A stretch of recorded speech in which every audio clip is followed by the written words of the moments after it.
consumers like me, because like I mean Luke can attest to this, like I want to try and learn what's going on.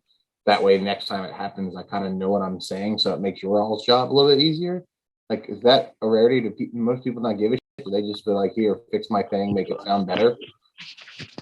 I think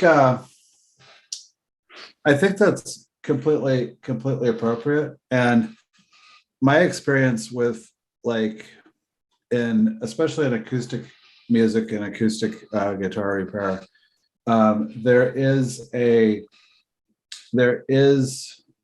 it's almost like an uncanny valley or something like that, where there's like, this person doesn't know anything, and so they're easy to deal with. This person knows a lot and they're easy to deal with. And then there's this area in the middle where they know just enough to be a pain in the ass.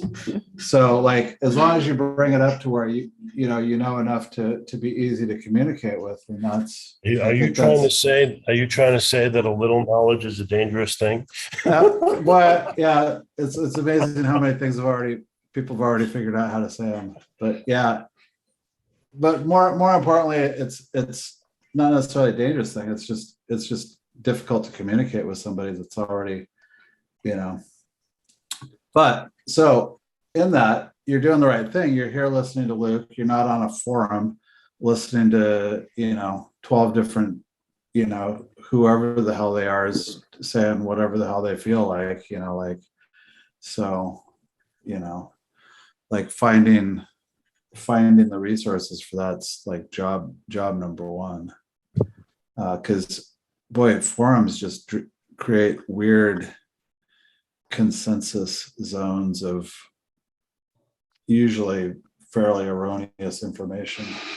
In my experience, there's good information on forums too, but it's hard to for a beginner. It's hard to weed through it, and you can get sucked up into somebody's like kind of ego-driven information realm, and go down some wrong paths. And what forums have you found that there's actually good information? Well, all of them. It's just buried, It's like the CIA copied misinformation campaigns from forums, where it's like there's a lot of bullshit, but every once in a while there's something. There's a little truth. Mm-hmm. So I'll tell you one other thing. I mean, I assume you're talking about amplifier forums, not guitar forums, but in the amplifier forum world of things,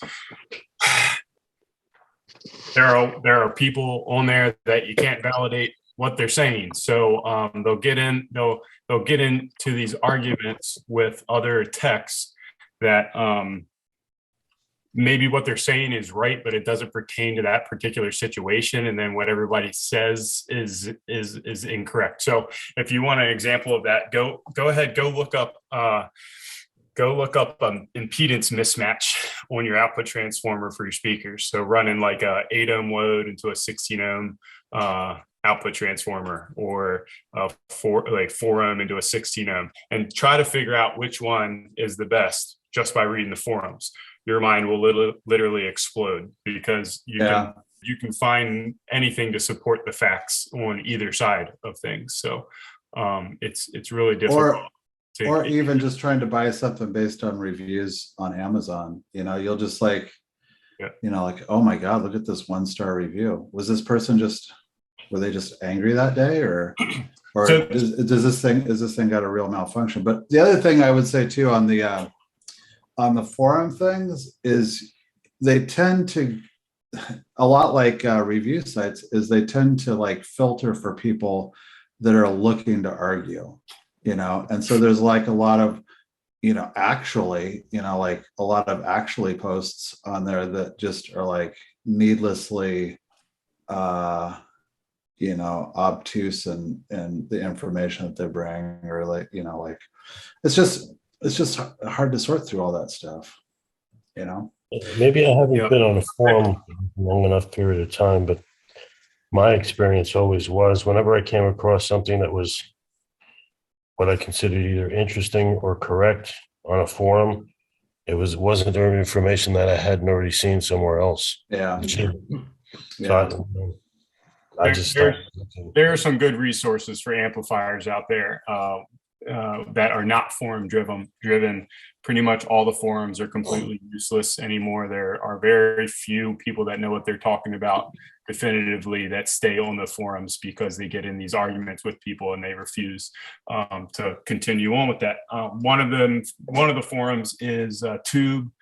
It's a Facebook group. It's Tube Amp Repairs. They have a couple different brother and sister groups, but Tube Amplifier Repairs and Tube Amplifier Builders, and they're Bruce Egnator, Rob Hall, and Rob Robinette are three moderators on all those different Facebook tube sites. And those guys, you can rest assured anything they say is absolutely correct. And I don't know how they stay sane on those groups, because people still try to get on and disagree with them. But what you'll find is they'll post one big, long, easily understandable, factual paragraph and then disappear. So what was the name of that group again? Tube Amplifier. I think it's I found Tube Amplifier Repair and Diagnosis. Yes, that's it. Okay. Yep, that's it. You might have to answer some questions, but they shouldn't be too hard. I don't really participate in any of those. Every once in a while I jump on and I'll ask somebody for a schematic. And every once in a while I'll ask for some very specific information about, like, I don't know, problems that everybody is seeing with a certain brand of, capacitor or something. Other than that, I don't tell anybody how to fix their amps on those websites, or I don't offer any advice. That people ask questions and I just stay out of it because I'm not getting in an internet argument.